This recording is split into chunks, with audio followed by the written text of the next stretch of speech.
Welcome back to Strategic Command Civil War. All right, we're on expert here. I think we're winning.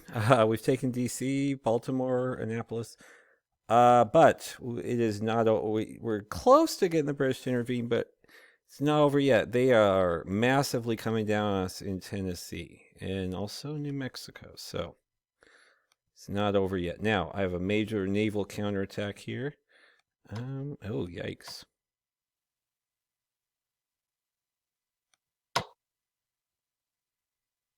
Hmm.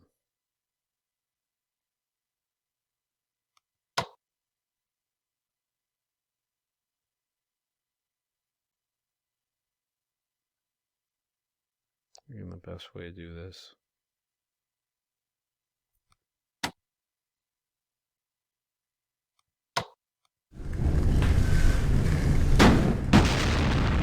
Might have been a mistake. I should have sent them back to upgrade.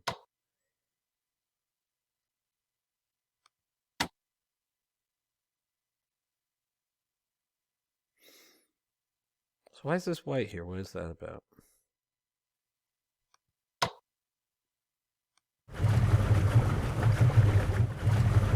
Aaron, what do you think you're doing? It's a freaking timberclad. You insane?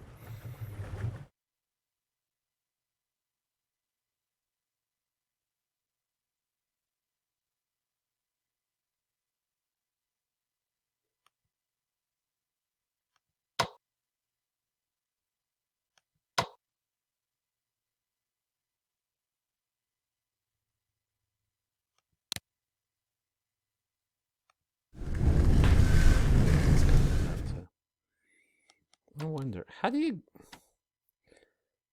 So can you go out here by land?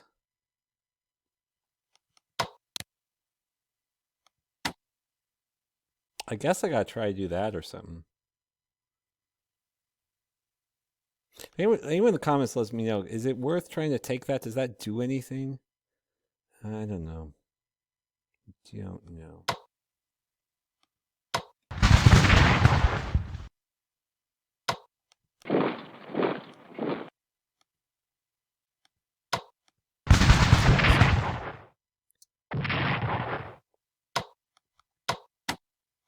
Does this work?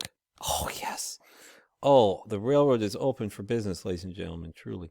Almost.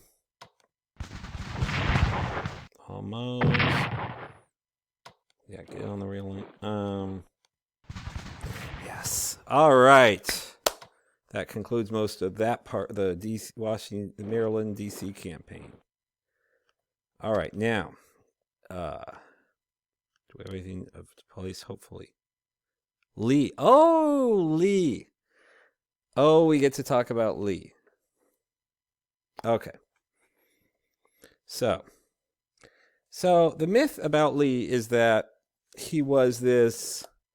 Even though he was a Confederate general, he disapproved of slavery and secession. Now, I haven't found a lot about secession necessarily, but somewhat. But he wasn't as against. But so when I was like a teenager and loved reading about the Civil War, I was for some reason under the impression, I don't know how I got this, that he freed his slaves. He did not. Okay.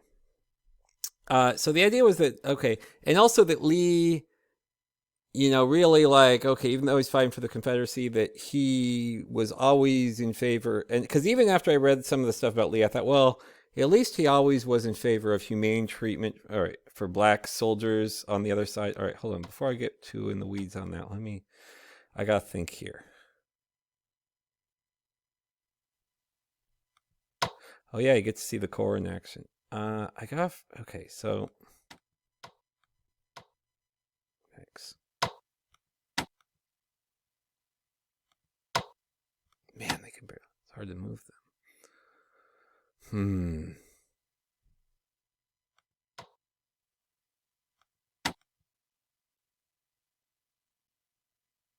Uh-oh. If I don't retake Clarksville,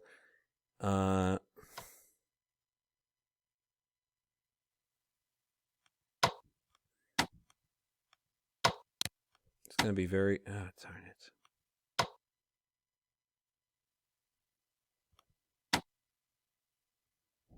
Okay, let's see. Let's see what we can do. Ordinarily, I'd prefer to reinforce them before moving them.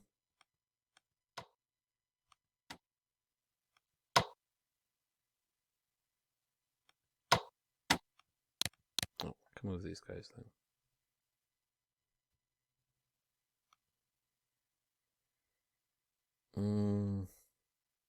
Oh, we have some good options here. Okay. No, don't. Oh, thank God.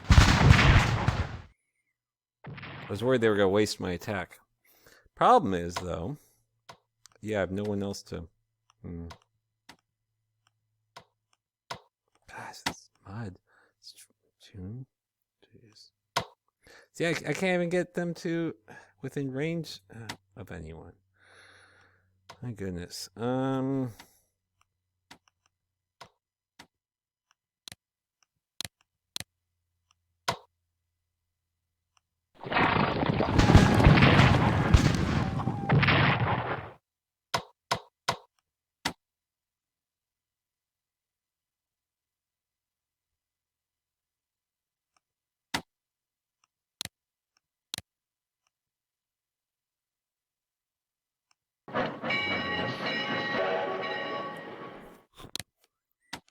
that's not going to work. That's not going to work. That's not going to work. Well, then.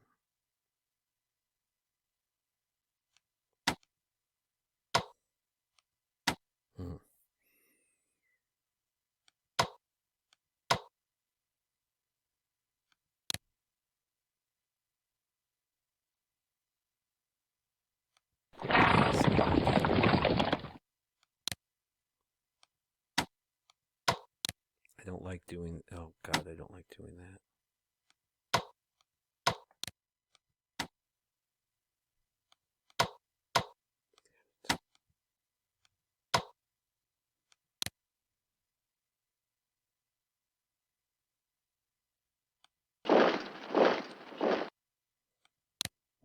Oh, good.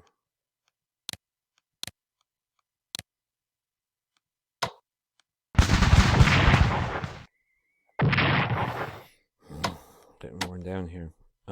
We are. Oh.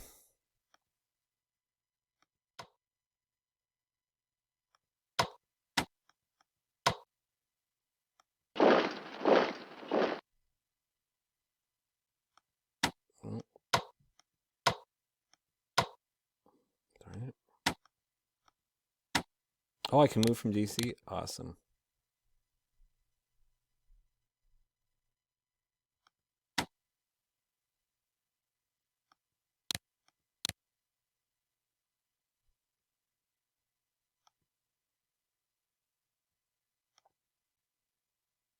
Oh, no. Never mind. That's not going to work the way I thought it would. Yeah, I'm going to put Lee actually in Tennessee. Okay, so Lee. I'm going to do my little thing on Lee. Just a second. Got to figure this out here.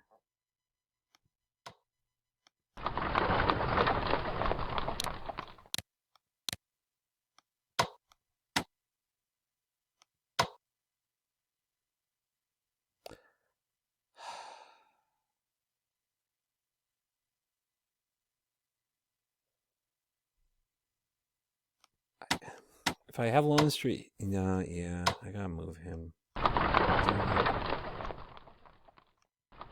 Oh, uh-oh, okay.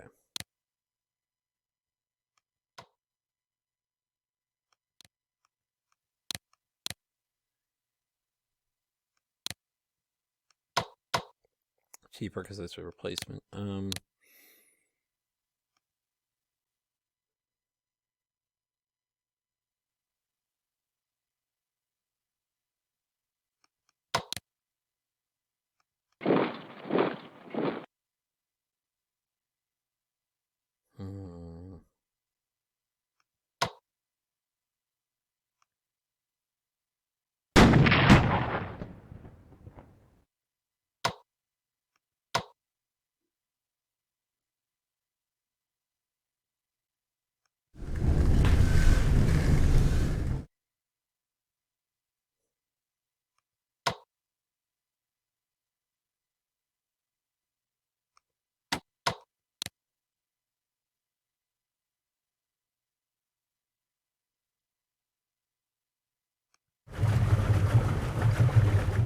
Oh, all right. That did end up helping us.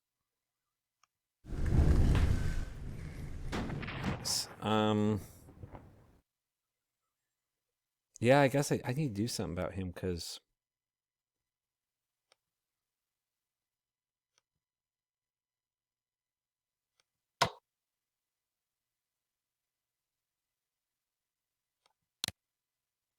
In case.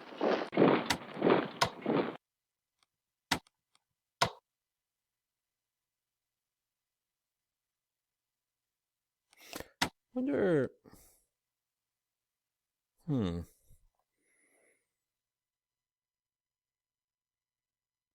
So if I take this.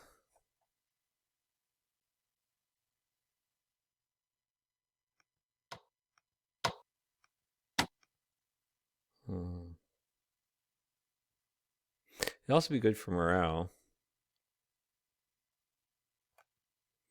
Keep your eyes on the prizing.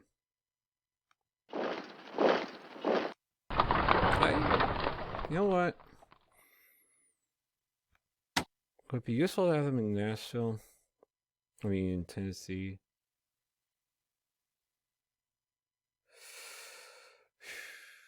How's I've been to work?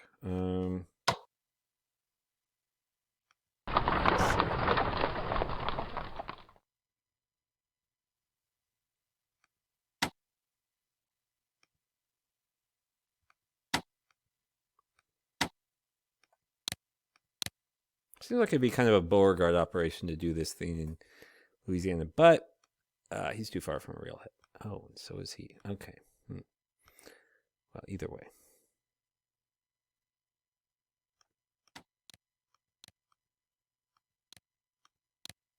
$17. Oh, I know the one problem. We need to still be invading the North. Where's the Pennsylvania border? Oh, it's here. Okay. We are invading the North. So what's the freaking problem?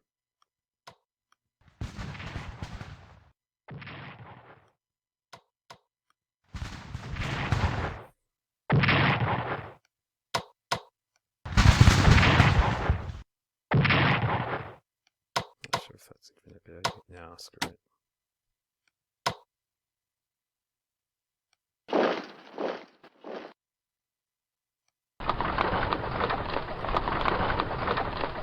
Okay.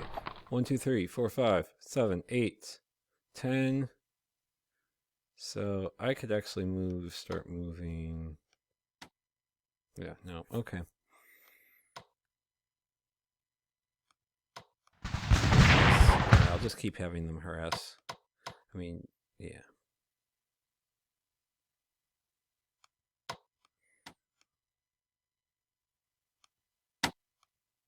All right, I can't. Really? I can't? Why not?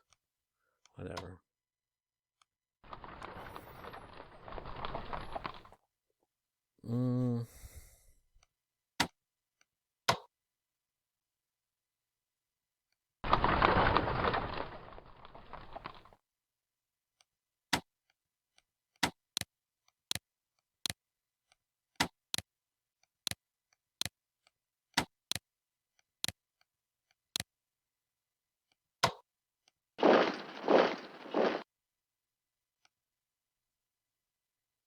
All right, so let's think about this. Oh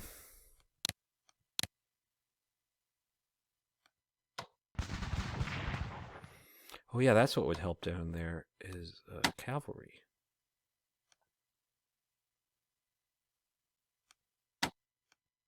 Well, shoot.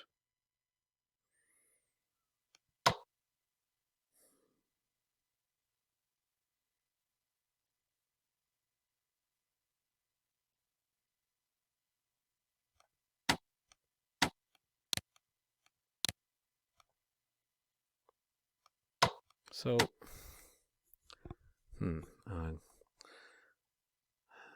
because if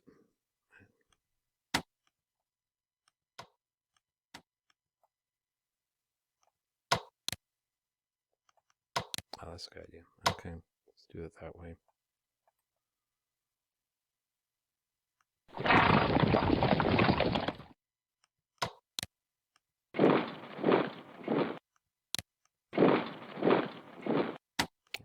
next turn.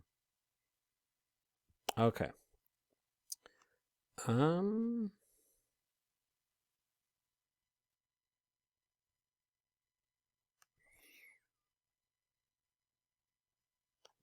How are we?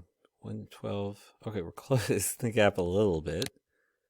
In that sense.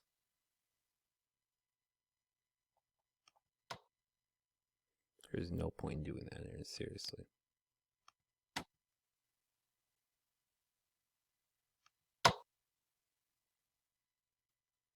Nope, I can bring them down.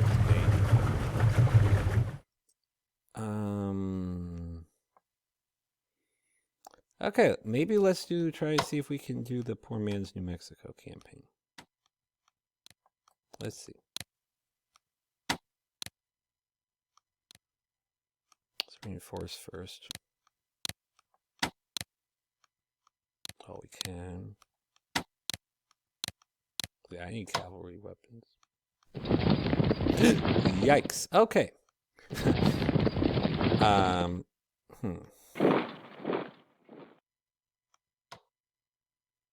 I'll scout ahead later. Poor Man's New Mexico campaign canceled. Gotta figure out something else to do for that.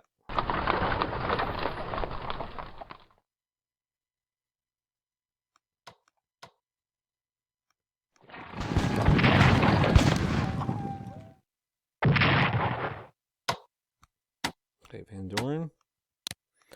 I'd like you to go to... Oh!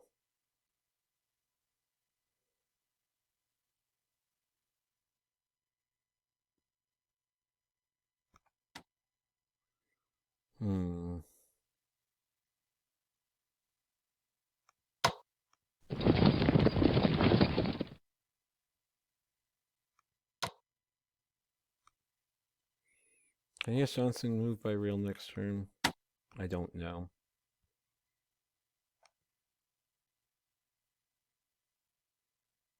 First of all, can anyone even... Is it even accessible by rail? Because it looks like he might have cut off our rail communication. If so, that settles that question.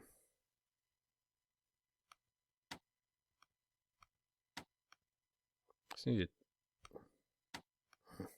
Just trying to... trying to...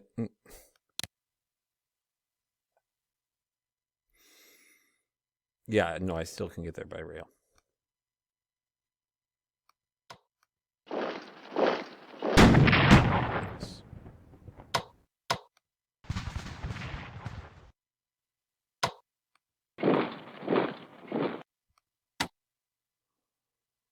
All right, he's about to get that.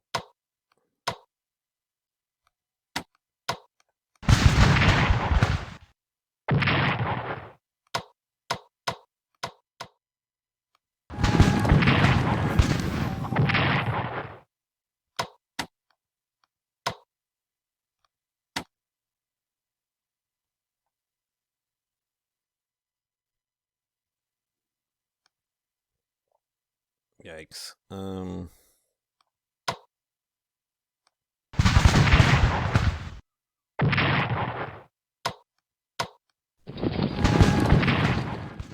there we go.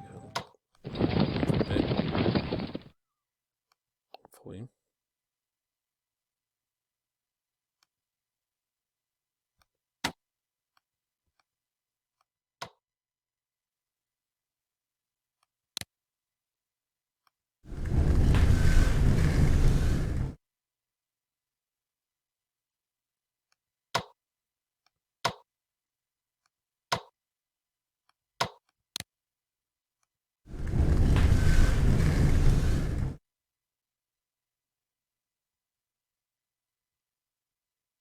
Oh, I can upgrade these guys.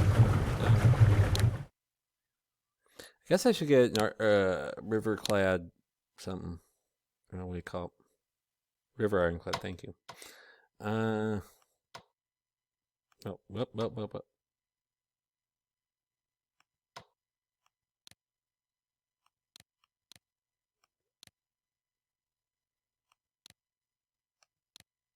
Why I did that? I meant to go diplomacy. 70%.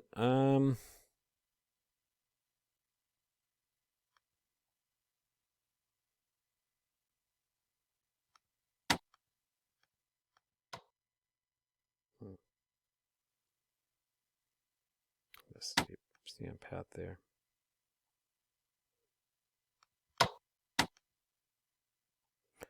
All right, 57%, 116%. Nice. Okay, so during my turn, I'm going to do my little thing on Lee. Hold on. All right. Where the heck did my phone go? I can't do my thing on Lee. Oh, here it is. All right, so I'm going to read from The Atlantic, which is a very credible public. In fact, they had a little historical thing. One of the articles that they posted from history was from The Atlantic, so it's a very credible publication. Oh, nice. Oh, that's a nice surprise. Oh, if I was saved if I thought that was possible. Very nice. Okay, here we go. Okay. So I'm going to read a specific part. Let's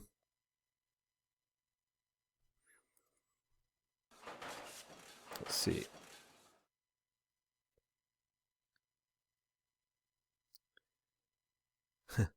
So according to this, I'm reading from the article. White supremacy does not violate, quote unquote, one of Lee's, quote unquote, most fundamental convictions. White supremacy was one of Lee's most fundamental convictions.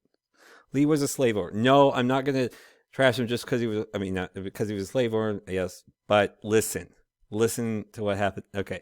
His own views on slavery were explicated in 1856. A letter that is often misquoted to give the impression that Lee was some kind of abolitionist. In the letter, he describes slavery as a moral, quote unquote, moral and political evil, end quote, but goes on to explain that I think it a great. I can't do Lee. I think it a greater evil to the white man than the black man. What to the white man than to the black race. And while my feelings are strongly enlisted in behalf of the latter, the black man supposedly, my sympathies are more strong with the former, white. The blacks are immeasurably better off here than in Africa. Odd that they didn't come voluntarily then, morally, socially, and physically. The painful discipline they are undergoing is necessary for their instruction as a race. That's interesting because it's against the law to teach a slave to read, even if it was you owned the slave, you would get in serious trouble. So that's odd if the purpose is instruction. I hope we'll prepare and lead them to better things. I wonder if people actually who said this back then, did they totally believe this? Like, yeah, probably. The mind can convince itself almost anything. How long their subjugation may be necessary is known and ordered by a wise, merciful providence. In other words, hey, it's up. God wants us to do this. Okay, you have to take it up with Him. Their emancipation will sooner result from the mild and melting influence of Christianity rather than the storms and tempests of fiery controversy. Okay. Yeah. The argument here is slavery is bad for white people, good for black people. Yeah, it's pretty clear. The abolitionists must wait for divine intervention. Okay. Now that was as reprehensible as that is. That was actually a lot of white aristocrats or white people in the South thought that way. Okay. And now, however, here's what separates Lee as being a far more reprehensible human being than your average run-of-the-mill slave owner. Because you would have this idea, well, if Lee did own slaves, I bet he was like one of the really good masters. No. Lee's cruelty as a slave master... Oh, wait, I'm missing... Okay, no. Alright.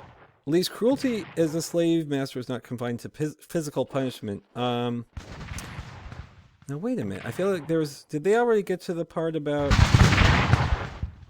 No? Okay. Maybe that was a mistake in the article. Alright.